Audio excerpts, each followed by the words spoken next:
बहुत समय पहले की बात है। उदयपुर नामक एक नगर में राजा भवानी सिंह का राज्य था। उनकी एक बहुत सुंदर बेटी थी जिसका नाम रूपा था। रूपा को हमेशा डर रहता था कि कोई राक्षस उसका अपहरण कर लेगा।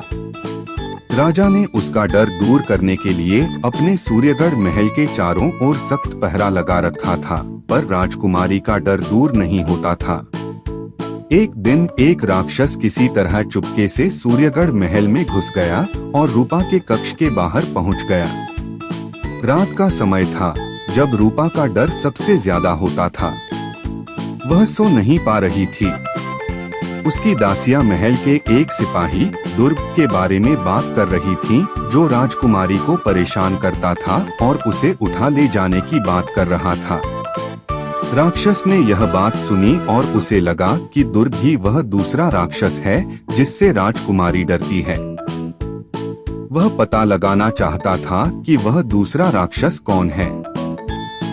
यह जानने के लिए उसने एक घोड़े का रूप धारण किया और महल के अस्तबल में छिप गया। उसी रात घोड़ों का एक चोर महल में घुसा।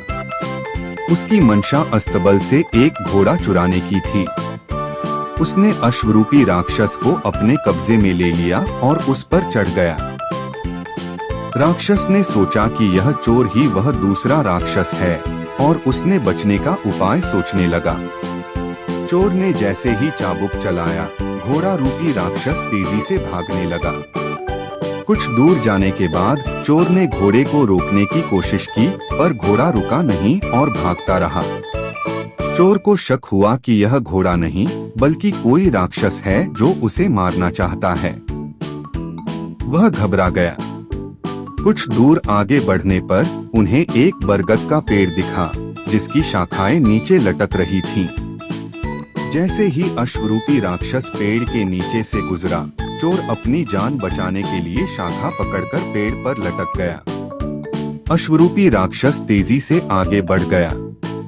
उस बरगद के पेड़ पर राक्षस का दोस्त एक बंदर रहता था। वह समझ गया कि उसका मित्र डरकर भाग रहा है। उसने आवाज लगाकर कहा, मित्र डरो मत। बंदर की आवाज सुनकर अश्वरूपी राक्षस वापस आने लगा, पर डर अभी भी उसके मन में था। इधर चोर को बंदर पर बहुत गुस्सा आ रहा था। उसने देखा कि बंदर की पूंछ उसके सामने ही लटक रही है। गुस्से में उसने पूंछ को पकड़कर काट लिया। बंदर को बहुत दर्द हुआ, पर वह अपने दोस्त के सामने कमजोर नहीं दिखना चाहता था, इसलिए दर्द सहकर भी अपनी जगह से हिला नहीं। पर उसके चेहरे पर दर्द साफ दिख रहा था। अश्वरूपी राक्षस ने जब बंदर का मुंह देखा तो बोला, बंदर तुम पेड़ पर क्यों छिपे हो? तुम्हारा मुंह लाल हो रहा है। राक्षस ने सोचा कि उसे कोई और राक्षस परेशान कर रहा है। उसे अभी भी लगा कि सभी उसके पीछे पड़े हैं और वह वहां से भाग निकला। इस कहानी से मिलने वाली सीख। यह कहानी कई महत्वपूर्ण सीख देती है।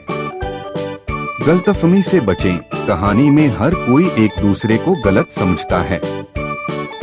राक्षस दुर्ग को, फिर चोर को और अंत में बंदर को दूसरा राक्षस मानता है। वहीं चोर घोड़े को राक्षस समझता है। यह दर्शाता है कि अक्सर हमारे डर और परेशानियां गलतफहमियों का नतीजा होती हैं। हमें किसी भी नतीजे पर पहुंचने से पहले स्थिति को ठीक से समझना चाहिए।